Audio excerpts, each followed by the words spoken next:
Boa noite, gente. Para quem não me conhece ainda, meu nome é Poliano Figueiredo. Eu sou advogada, atuo na área criminal e fui aprovada recentemente no concurso de agente da Polícia Civil e também passei para o concurso de delegado aqui em Pernambuco. Fiz outros concursos também, mas o que eu consegui ser classificada foi daqui de Pernambuco, agente da Polícia Civil e delegado de polícia. Everton me convidou para dar esse aulão de Direito Administrativo para vocês. Eu fiz uma pesquisa das questões que mais caíam, os assuntos que eram mais cobrados, e o que eu vou abordar aqui não vai abranger todo o edital de vocês, porque meia hora é muito pouco tempo, e o conteúdo que vai cair na prova de vocês é muito grande. Então, com base nessa pesquisa que eu fiz, eu escolhi falar sobre princípios administrativos e sobre poderes administrativos. Também trouxe algumas questões, todas as questões que eu trouxe foram questões da Polícia Militar, da banca CESP, que é a banca do concurso de vocês, e nessas questões que eu trouxe também tem controle da administração pública, responsabilidade civil, que eu não vou explicar mais quando eu for resolver a questão, eu vou fazer uma breve abordagem, explicar só para dar o bizu, qual é a teoria que o Brasil adota e o que pode cair na prova, certo? Então, sem mais delongas, eu vou começar, que o tempo é curto. Bom, no edital de vocês, todo tópico está aqui, todos os tópicos estão aqui. Eu marquei de vermelho os que mais caem, certo? Que são princípios, poderes, atos administrativos, que infelizmente eu não vou poder explicar porque é muito assunto para dar atos administrativos. Tinha que ser o aulão inteiro hoje, tinha que ser as 3 horas de aula, certo?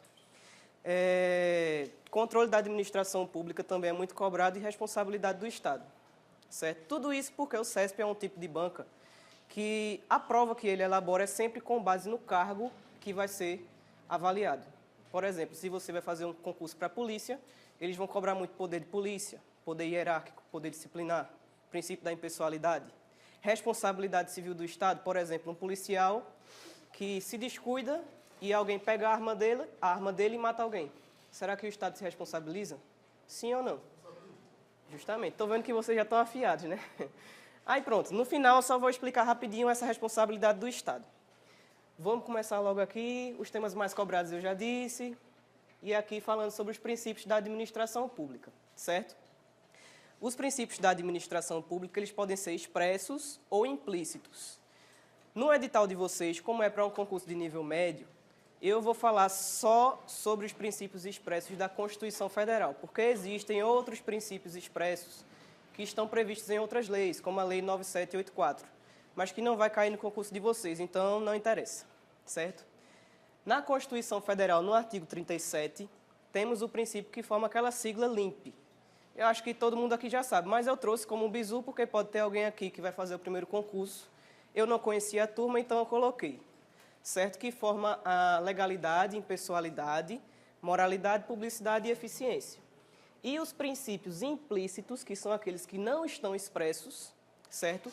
Tem também conhecido como pedras-toque do direito administrativo, por quê? No regime jurídico administrativo, só para vocês entenderem uma coisa antes de adentrar no assunto, existem 2 princípios que são básicos. Se vocês entenderem esses 2 princípios e os princípios que eu vou explicar aqui, vocês já vão estar com um norte muito grande para a prova, certo? Que é o princípio da supremacia do interesse público e o princípio da indisponibilidade do interesse público. Supremacia do interesse público por quê? Porque o interesse público, no direito administrativo, ele sempre se sobrepõe ao interesse do particular, certo? Então, a partir do momento em que o administrador público ele quiser agir com o interesse particular e esquecer do interesse público, ele vai violar esse princípio aqui, que é um princípio implícito, e por via de consequência, ele vai acabar violando os outros princípios também que são expressos, que vocês vão entender daqui a pouco quando eu explicar o resto. E o princípio também da indisponibilidade do interesse público. Por quê? Porque o administrador público ele não pode dispor do interesse público. Digamos, um exemplo para vocês entenderem. O prefeito de um município, ele pode pegar o dinheiro do povo e sair gastando como ele quer? Por quê? Porque o dinheiro não é dele, o dinheiro é do povo. Então, o administrador ele não pode dispor do interesse público. Entendendo essas 2 premissas, vamos partir para o primeiro princípio, que é o da legalidade. Aí eu trouxe o LIMP. Não riam, tá, gente? É porque eu sou uma pessoa muito visual. E eu sempre coloco desenhos para que as pessoas memorizem. Por exemplo, se lembrar do Limpó, vai lembrar do Limp.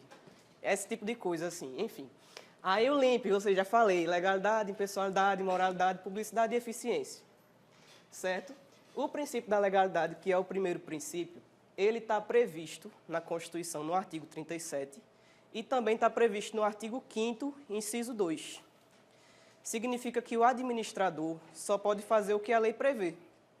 A partir do momento em que o administrador praticar uma conduta que não está prevista na lei, ele viola o princípio da legalidade, certo? Lá no artigo 5º, inciso 2, é aquele inciso que diz assim: ninguém será obrigado a fazer ou deixar de fazer alguma coisa, se não é virtude de lei. Nesse artigo aqui, nesse inciso, você vai analisar sobre duas vertentes. A vertente para o particular, que somos nós, e do administrador público. Por quê? Porque o administrador público, como eu disse, ele só pode fazer o que a lei prevê, ou o que ela determina. Mas nós particulares não. Nós podemos fazer tudo que não é proibido. Simples assim, o princípio da legalidade é só isso. Se você souber do princípio da legalidade, está tranquilo. Princípio da impessoalidade, e esse daqui é muito importante, porque dele decorre muitas coisas, vocês vão entender. Bom, o princípio da legalidade, ele decorre na finalidade. Por quê? O administrador, como eu disse lá no comecinho, ele sempre vai ter que buscar a finalidade pública.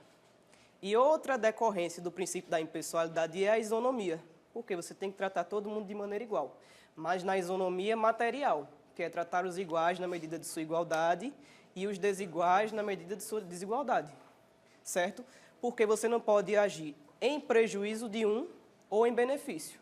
Se você for agir em benefício, que seja baseado naquela isonomia material, que a gente acabou de falar, tratar os iguais de maneira igual, os desiguais na medida de sua desigualdade, certo? Uma coisa importante no princípio da impessoalidade é que decorrem duas coisas aqui: o desvio de poder e o excesso de poder. Isso aí já caiu em uma questão, e eu trouxe essa questão para vocês. Foi uma questão do CESP-PMDF, eu acho.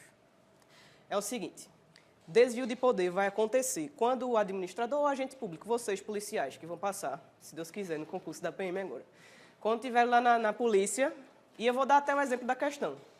Digamos que vocês vão para um cinema com a namorada de vocês, ou com o namorado, para as meninas, e, de repente, quando vocês vão para o cinema, vocês pagam só o ingresso da namorada ou do namorado. E quando chega lá, como você é policial, todo mundo trata bem polícia, você chega lá e apresenta funcional. Sou polícia, não quero pagar, não. Houve um desvio de finalidade aqui? Claro que houve. Aqui em Pernambuco saiu uma lei, não foi aqui, no caso público. Ah, sim, sim. Privado, aí os servidores não pagariam. Mas aí, se existe uma lei...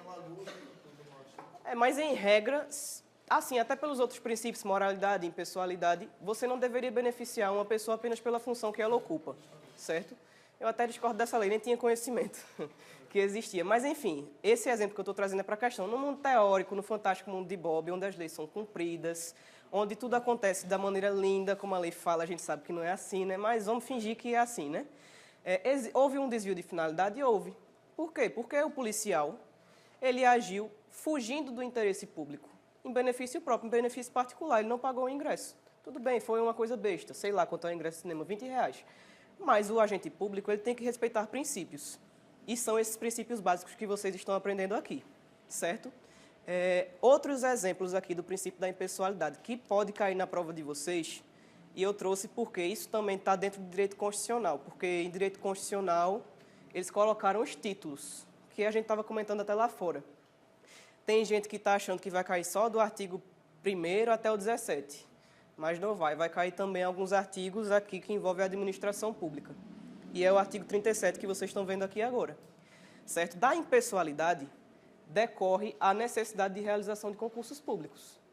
Por quê? Porque imagina só, se não existisse concurso público, todo mundo que fosse filho de prefeito, vamos no fantástico mundo de Bob, tá, gente? Todo mundo que fosse filho de prefeito, de um desembargador, que tivesse conhecimento com alguém que fosse importante, necessariamente conseguiria atingir um cargo público. E nós, que não somos nada, meros estudantes e professores, jamais conseguiríamos almejar um cargo público. Por quê? Sempre se manteria as mesmas pessoas. Seria como se fosse uma dinastia. Entendeu? Por isso que tem esse princípio aqui da impessoalidade, certo? E dele também decorre a necessidade de contratações do poder público através de licitações, que também está no edital de vocês. E licitações é enorme, meu Deus. Enfim, também está no edital de vocês. Mas, assim, eu não vi muitas questões sobre licitações, certo? Eu só vi uma questão na PM de Alagoas 2012. Se eu fosse começar a estudar agora, eu focaria com certeza nesses assuntos aqui que eu grifei de vermelho, certo? Licitações eu deixaria para depois, se eu tivesse tempo de ver quando fosse lá no final da prova, só a letra de lei, certo? Enfim, o princípio da impessoalidade é tudo isso. Voltando aqui, concluindo para o excesso de poder. Se eu tiver muito rápido, minha gente, me expliquem, porque às vezes eu falo muito afobado e eu estou vendo essa menina com a cara de... Eu já estou com medo aqui. Porque às vezes eu fico pensando rápido, falo rápido e o povo não me acompanha. Mas, enfim, é o excesso de poder. O excesso de poder também é uma decorrência do princípio da impessoalidade.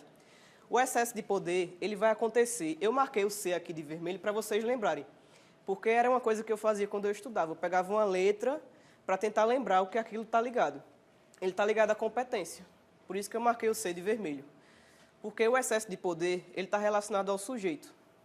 Por exemplo, um agente público, ele pratica um ato lícito com todos os requisitos, mas ele não era competente para praticar aquele ato. Digamos que fosse para demitir alguém, fosse o governador que tinha que demitir, que lá na lei 8.112, na lei de servidores públicos, algumas sanções quem aplica é o governador. Não vai cair a lei 8.112, só estou dando um exemplo. Algumas sanções quem tem que aplicar é o governador. Só que ao invés de ter sido o governador que demitiu fulano, quem demitiu foi o secretário. Esse secretário, ele agiu com desvio de poder ou com excesso de poder? Justamente, ele agiu com excesso de poder porque ele não tinha competência para praticar aquele ato. Então, consequentemente, esse ato que ele praticou é nulo, porque não preencheu todos os requisitos dos atos administrativos, que é a competência, um dos requisitos. É o primeiro requisito, inclusive. No final, vou dar só o bizu para vocês memorizarem quais são os requisitos do ato, mas não vai dar para explicar, porque é muito assunto. Vixe, só falta 15 minutos. Jesus, peraí.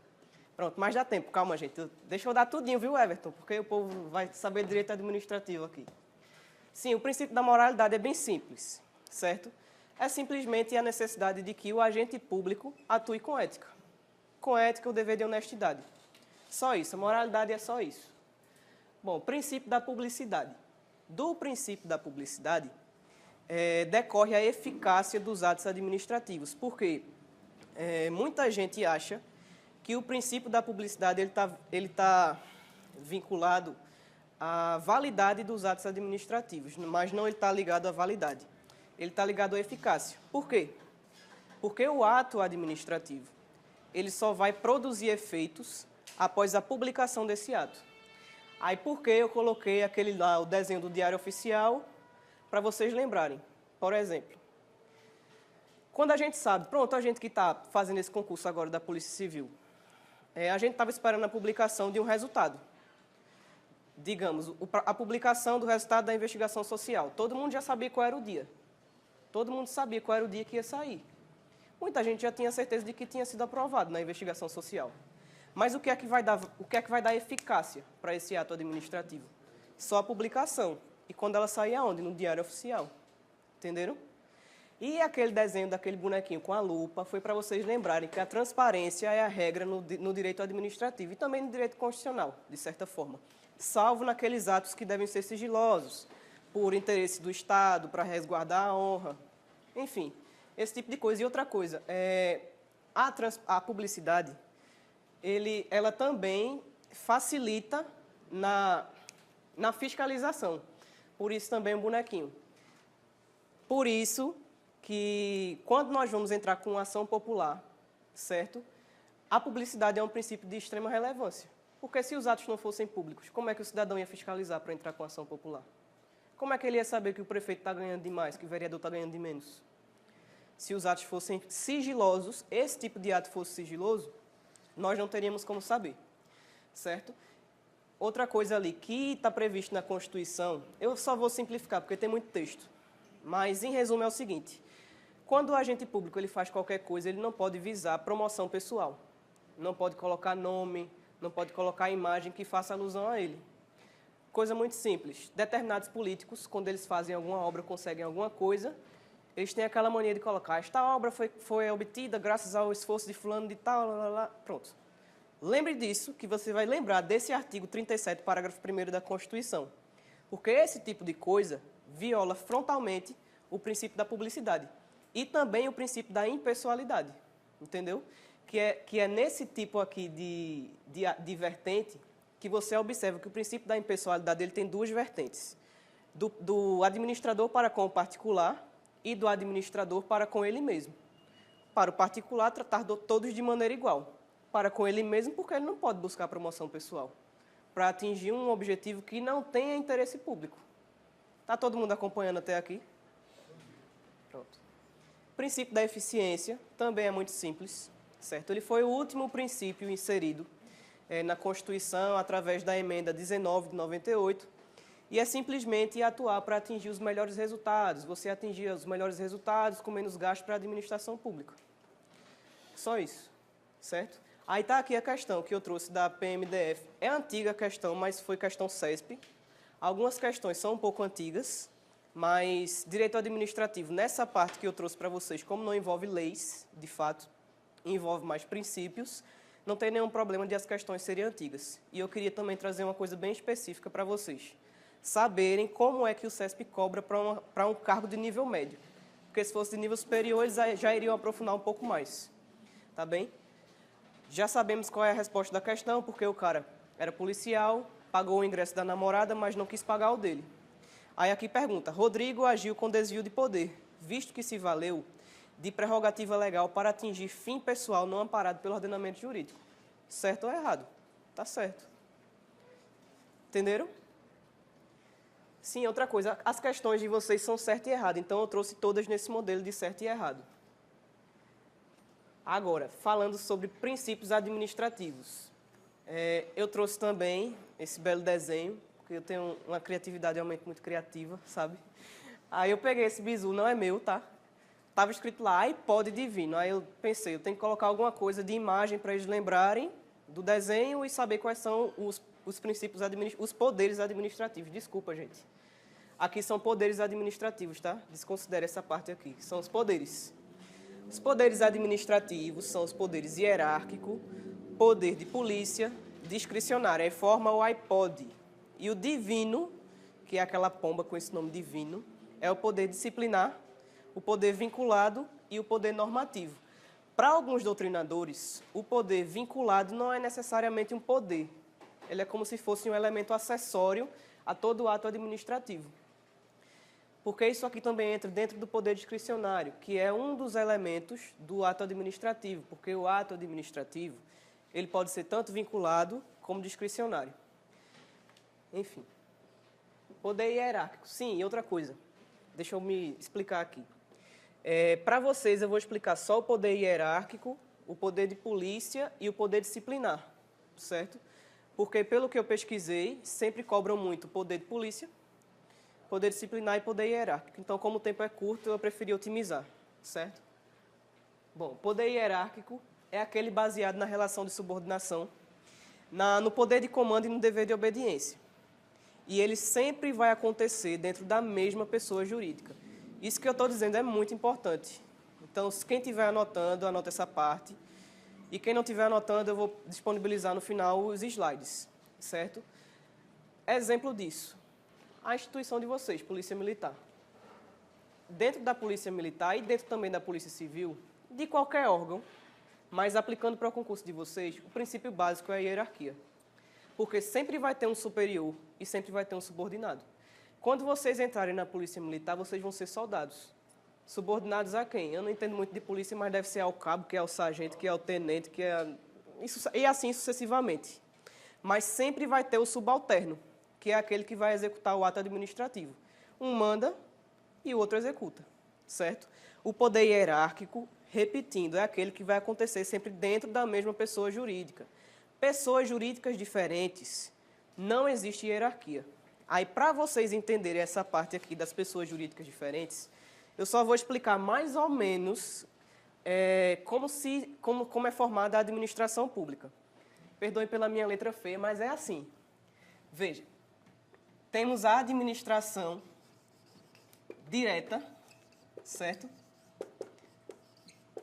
A administração direta é formada pela União, pelos estados, pelo Distrito Federal e pelos municípios. Essa é a administração direta. Aí aqui na administração indireta,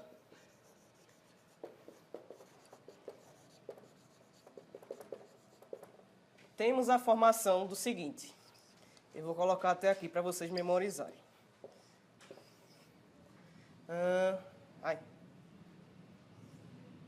Pronto.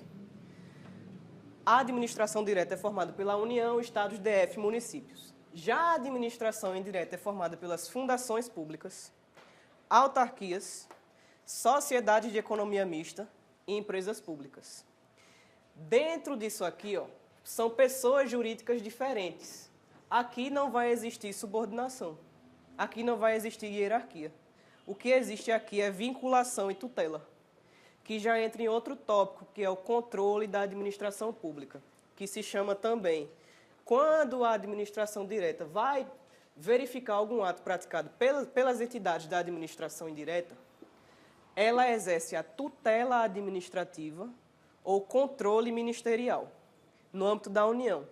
E se for no âmbito dos estados, poderia ser controle das secretarias, mas não existe essa expressão. As provas sempre cobram em regra, com base na União, que seria esse controle ou supervisão ministerial. Vocês conseguiram entender isso aqui das pessoas jurídicas que são diferentes, que na administração indireta tem essas entidades e na administração direta tem aquelas, são diferentes. Então aqui não vai existir hierarquia. Aqui existe só uma vinculação, até porque é só vocês pensarem assim. Aqui é horizontal e aqui sempre vai ser vertical. Vocês vão entender melhor agora. Por exemplo, quando a administração direta ela vai se dividir em órgãos, ela vai se dividir assim para baixo. Aí vai ser uma secretaria. Aí depois da secretaria tem a polícia militar, que vai ser vocês, a instituição de vocês. A polícia militar é um órgão subordinado a quem? Ao Estado. Todo mundo conseguiu acompanhar essa parte aqui? Pronto. Isso daqui era muito importante que vocês entendessem. Pronto. Entenderam o poder hierárquico, entenderam que sempre vai acontecer dentro da mesma pessoa jurídica. Pessoas diferentes. Tem hierarquia ou não tem hierarquia? Tem ou não tem, minha gente? Ave Maria. Vocês estão com fome? Enfim, poder de polícia. Poder de polícia para vocês aqui. Eu acho que o tempo já está... Falta quanto, Everton? Pronto, dá tempo. Bom, poder de polícia é aquele poder que limita direitos individuais em favor da coletividade. Certo? Quais são os atributos do poder de polícia? Discricionariedade, autoexecutoriedade e coercibilidade. Discricionariedade por quê? Porque a administração vai agir de acordo com a conveniência e oportunidade para exercer esse poder de polícia. Autoexecutoriedade. A administração não precisa da autorização do Poder Judiciário para executar esse poder de polícia aqui, certo? E outra coisa importante dentro da autoexecutoriedade. A autoexecutoriedade, ela vai acontecer quando for uma situação de urgência ou uma situação prevista em lei. Só pode acontecer nessas duas hipóteses, certo? E a coercibilidade simplesmente é a possibilidade de a administração pública poder se utilizar da força para obrigar o particular a aceitar aquele ato, certo? Eu coloquei esse carrinho aqui e o policial como exemplo. Muitas vezes acontece do povo ligar o 90, tem um som alto na minha porta. Eu quero que a polícia venha aqui desligar o som. Como tinha hoje na frente da minha casa, um cara com som bem alto, eu estava quase ligando para a polícia, mas enfim. Aí, o particular, se o particular for lá e disser, abaixa o som aí, tu acha que o que está com som alto vai abaixar? Não vai. Agora chama a polícia, aí o policial vai dizer, cidadão, abaixa o som. Aí, não, abaixa. Aí quando a polícia sai, aí aumenta tudo de novo, aí volta. Vai abaixar o som, não? Aí o policial faz o quê? Vou rebocar o som. Autua ele por uma contravenção penal, certo? De perturbação do sossego, leva para a delegacia e leva o som dele. Simples assim. Houve o uso da força, porque o particular não quis atender aquela requisição do agente público. O agente público tem essas prerrogativas, certo? Mas o particular não tem. E o poder disciplinar? Poder disciplinar é aquele poder que decorre do poder hierárquico, certo? E sempre vai ser com a finalidade de aplicar sanções. tanto para os servidores, que fazem parte da administração pública, como para os particulares que têm vínculo especial com a administração pública. Aí, quem seriam esses particulares? Exemplo, aquelas empresas que são contratadas através de licitação. Eu sou um particular, mas eu tenho um contrato com a administração pública. Se eu fizer alguma coisa que prejudique ou que não esteja previsto nesse contrato, eu posso ser punido. E essa sanção não vai ser aplicada com base nesse poder de polícia aqui. Ela vai ser aplicada com base no poder disciplinar. Por quê? Eu tenho um vínculo especial com a administração. Mas se eu não tivesse um vínculo especial com a administração pública, qualquer sanção aplicada ao particular que não tem vínculo com a administração pública é aplicado com base no poder de polícia, certo? Isso aqui também é importante, porque às vezes as questões de prova confundem o poder disciplinar com o poder de polícia. Coloca lá um exemplo de um particular que praticou algum ato ilícito, em tese, e diz, então, a sanção foi aplicada com base no poder disciplinar. Não. Se ele é particular, houve uma restrição, uma limitação de um direito, essa sanção foi aplicada com base no poder de polícia, se ele não tem vínculo. Se tem vínculo, poder disciplinar. Não tem vínculo, poder de polícia. Pronto. Aqui já vamos para as questões. São poucas e vai ser rápido, certo? Considera-se controle por vinculação, só explicando, isso aqui não é o que eu expliquei na aula. Aqui são aqueles tópicos que eu falei, as questões de alguns tópicos da prova, certo? Considera-se poder por vinculação o poder de fiscalização e correção que os órgãos da administração centralizada exercem sobre as pessoas jurídicas que integram a administração indireta. Vocês lembram desse desenho aqui? Essa questão está certa ou está errada? Está certo ou está errado?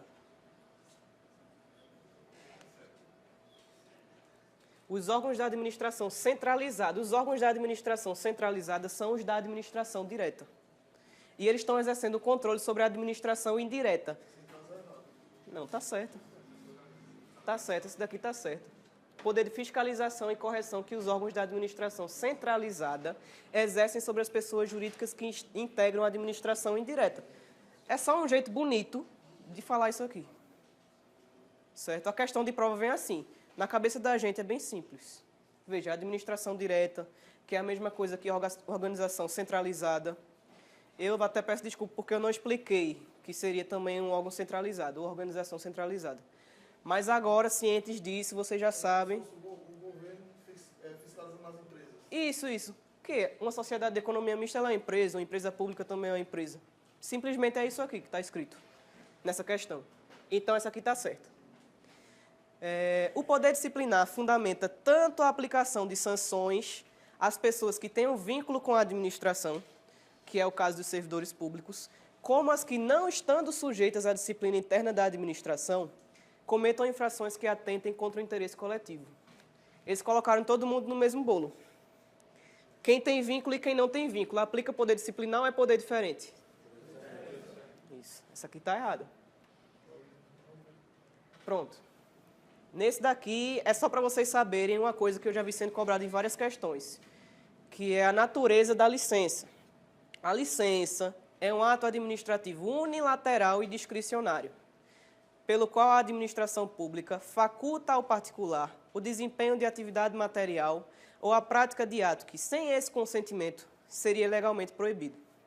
Essa questão está errada, certo? Está errada essa questão aqui. Por quê? A licença ela não é um ato discricionário, ela é um ato vinculado. Vou explicar simplificadamente. Todo mundo vai entender esse exemplo. Quando a gente vai tirar a habilitação, a gente não faz uma prova. Se a gente passar na prova a administração pública, o DETRAN, ele vai dizer, eu não vou dar não, sua habilitação não. Eu não quero, porque não é conveniente nem é oportuno. Você acha que o DETRAN pode fazer isso depois de você ter passado por todas as etapas? Pronto, a habilitação é uma licença. Por isso que a licença é um ato administrativo unilateral, porque não exige o consentimento do particular, e ele é vinculado, porque o administrador público não pode deixar de praticar esse ato quando o particular preenche todos os requisitos. É só lembrar da habilitação, que você vai lembrar o que é uma licença e que é um ato administrativo vinculado e unilateral, certo? Bom, o Poder Judiciário pode avaliar a legalidade dos atos administrativos, sejam eles vinculados ou discricionários. Certo ou errado? Essa questão está certa. Porque, mesmo que um ato seja discricionário, explicando rapidinho, o ato discricionário é aquele ato em que o administrador público ele pode agir de acordo com a conveniência e oportunidade. Se o ato é vinculado, o administrador não pode agir de acordo com essa conveniência. E o ato discricionário também envolve o mérito do ato administrativo, que é o motivo e o objeto. Dentro desse motivo e objeto, muita gente fala que o Poder Judiciário não pode avaliar a legalidade desse ato administrativo. Nas questões falam isso. Mas, na verdade, o Poder Judiciário pode sim. Se o ato for ilegal, não importa, coloque isso na cabeça. Se o ato for ilegal, o Judiciário ele pode avaliar, mesmo que ele seja discricionário ou vinculado. Discricionário ou vinculado, o Judiciário pode analisar. Coloque isso na cabeça que acerta a questão da prova. Mesmo que não tenha entendido, é só marcar certo. Entenderam? Pronto, essa é a última questão. A responsabilidade civil do servidor público por dano causado a terceiro no exercício de suas funções ou a própria administração é subjetiva. Só explicando rapidinho aqui, chefe, essa é a última questão, tá? A responsabilidade civil do Estado, ela é objetiva, ou seja, não importa se houve culpa ou se não houve culpa. Basta que o particular prove, por exemplo, que um policial matou alguém de forma indevida. Não estava sob legítima defesa, estado de necessidade, nenhuma das excludentes de licitude que Everton explicou. Se esse policial praticou esse ato ilícito, causou prejuízo ao particular, você acha que o particular tem que provar ainda que houve culpa do Estado? Não. Basta que ele prove que aconteceu o fato, o dano e o nexo de causalidade. Essa foi a teoria que o Brasil adotou, a teoria do risco administrativo. Certo? Se cair na questão de prova, qual foi a teoria que o Brasil adotou para a responsabilidade civil? Teoria do risco administrativo. Qual é a responsabilidade do Estado? Responsabilidade objetiva. O que significa isso? Não importa se houve culpa ou se não houve culpa.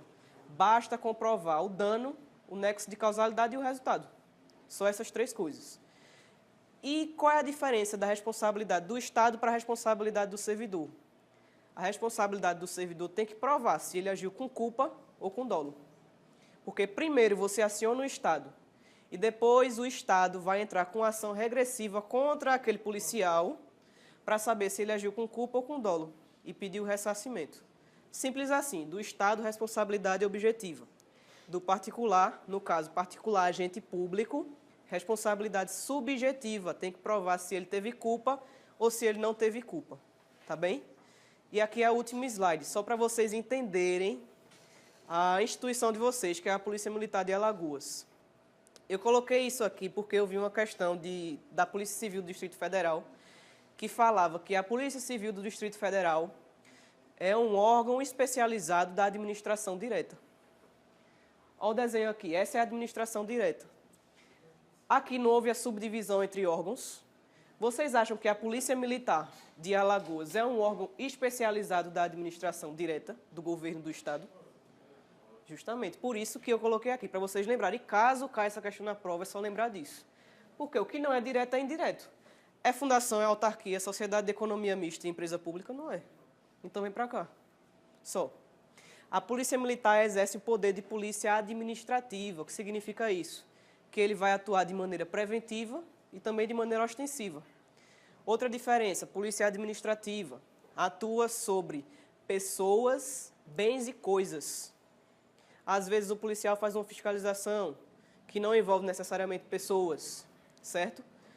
E aqui, em alguns casos, isso aqui eu vi numa questão de prova, em alguns casos a polícia militar, ela atua como polícia judiciária. Porque, em regra, quem exerce a polícia judiciária? É a polícia civil. A polícia civil ela atua de maneira repressiva. Depois que acontece o ilícito penal, quem atua é a polícia civil. Mas se for uma infração militar, é a polícia civil que vai apurar essa falta, essa infração? Não, é a polícia militar. Por isso que aqui tem essa exceção da polícia judiciária, que em alguns casos a polícia militar ela atua como polícia judiciária, certo? Pronto, é só isso, gente. Eu espero que eu tenha conseguido ajudar vocês. Eu sei que foi muito rápido, muita informação, mas eu fiz com muito carinho, porque eu gosto muito de dar aula, certo? E é sempre bom a gente passar o conhecimento e a gente que conseguiu, eu, Everton, Rogério, nós conseguimos ser aprovados. Então, se nós conseguimos, nós não somos cérebros, nós não somos gênios. Se eu passei para delegado, foi fruto de esforço, dedicação, mas não é impossível. Eu não sou melhor do que vocês, eu tenho muita coisa a aprender ainda. Everton estava explicando direito penal, nem lembrava mais. Ele estava falando, eu estava pensando, se ele me perguntar alguma coisa aqui, eu não sei de nada. Porque, às vezes, tem coisas, gente, que você não precisa se preocupar muito. Ai, meu Deus, é matemática. Estuda para a prova. Depois, tu vai fazer matemática quando estiver na polícia? Não vai. Teve questão que eu acertei na prova de delegado, na prova de agente, que se você me perguntar hoje, eu não sei responder. Mas eu queria fazer só a prova. Você não precisa ser um gênio do direito. Você precisa saber fazer prova. Saiba fazer prova, resolva questões. Faça o que eu fiz, que é pegar provas anteriores, verificar o que a banca cobra. Ninguém precisa zerar o edital. Quem zera edital é doido. Diz, povo, vamos zerar o edital. Não. Você vai fazer isso, estudar com estratégia, estudar com inteligência. O segredo é esse, resolver questão, revisar e não parar de estudar, porque se parar de estudar, esquece, foi ter esquecido quase tudo. Menos de direito administrativo, né? Pronto, gente, era só isso. Muito obrigado pela atenção. Tá?